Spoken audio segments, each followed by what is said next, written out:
Hi, I'm Dave Whipple and you're watching Bushradical.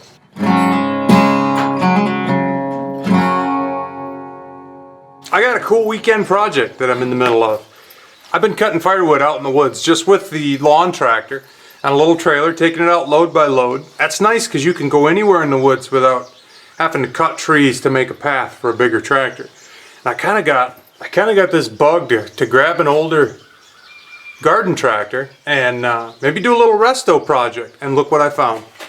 Check this guy out. This is a 1977 Wheelhorse b-80.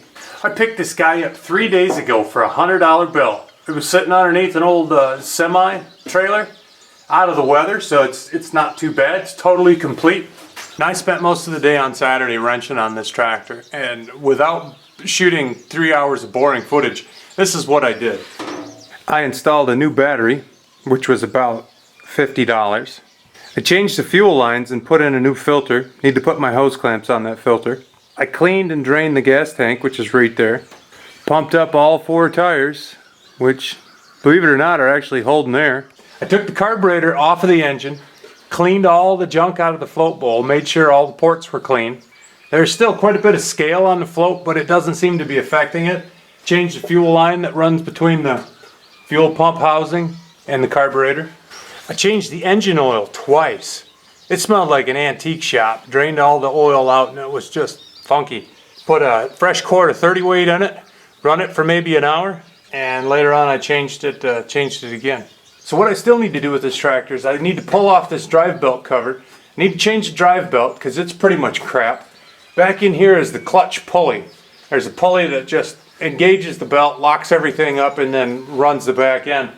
That pulley is really wobbly, so I will take that pulley off, drive out the old bearing that's in the center, put a new bearing in it and reinstall it with a fresh belt, and it'll be good to go. We'll be logging with this sucker in a few days. So if you've watched this channel at all, you know that I'm really into taking good old quality stuff, old school stuff, and fixing it back up. So what does a 40-year-old Wheelhorse sound like? Let's fire this sucker up.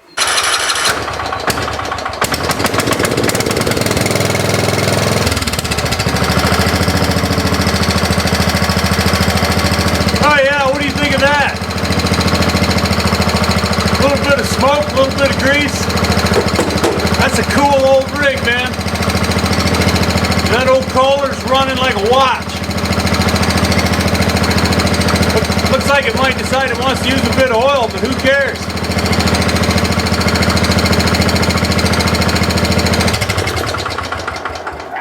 Oh, that's awesome. Another couple things that need to be done on this tractor. Everything needs to be greased, especially like these foot pedals. They're pretty squeaky and nasty, and you know that the pedal releasing is very important in engaging whatever's on the end of the pedal, whether it's the brake or whether it's the clutch pedal. Everything needs to be greased. All the old controls are in good shape, even has the original key. It's got a little bit of a mud dauber nest down there in that voltage rectifier or whatever the heck that thing is. As you can see, this is an 8-speed. It's got a high-low range and reverse second and third in both high and low. So there you have it. Not much information to pass along. I'll be doing this restoration project little by little. I don't know how far I'll take it. I want everything to run. I want everything clean, all the electrical contacts good, all the fluids changed, everything that takes grease greased, everything that takes oil oiled, and then I'll probably just use it. I'm not into complete restoration projects. I might paint the major body parts just to help protect the metal. But this little guy's a cool old tractor. Big solid cast iron rear end in it. You know, this thing's meant to work. It's not a lawn tractor per se, it's a garden tractor. It's meant for putting ground contact implements on the back of it. You know, it's pretty solid. But I just thought you guys might enjoy that. I'll look at a quick little weekend project. I'm maybe 175 bucks into this guy at the moment, but it's old American iron. It's hard not to like. Oh, and just for you John Deere fans, I also picked up this old 111 John Deere. Now this needs a bit of work. Somebody changed the engine, and the new engine doesn't have a fuel pump on it. So they put a gravity flow fuel tank on the back. and the people had no end of problems just keeping it running. It might need a valve job because it's very hard to start.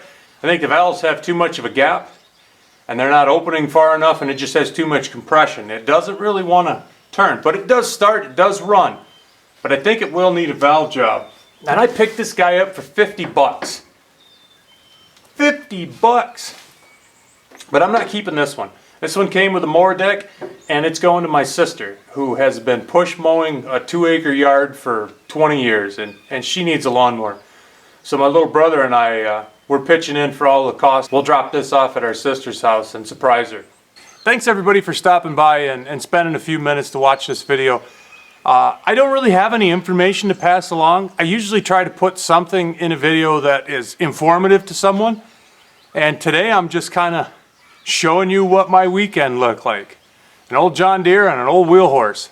There's really probably not much of that you can take away as valuable information. But I will tell you this. If you got any questions on old Wheelhorses or old John Deeres, give me a shout, because I've wrenched on a lot of old stuff and none of that scares me too bad. Thank you guys for watching Bushradical. Please leave your comments down below. Thank you for subscribing, and if you haven't yet, hit the subscribe button and the little bell to get updates of when I post videos, which I try to do quite often. I'm Dave Whipple, and this is Bushradical. Be radical, eh? See you soon.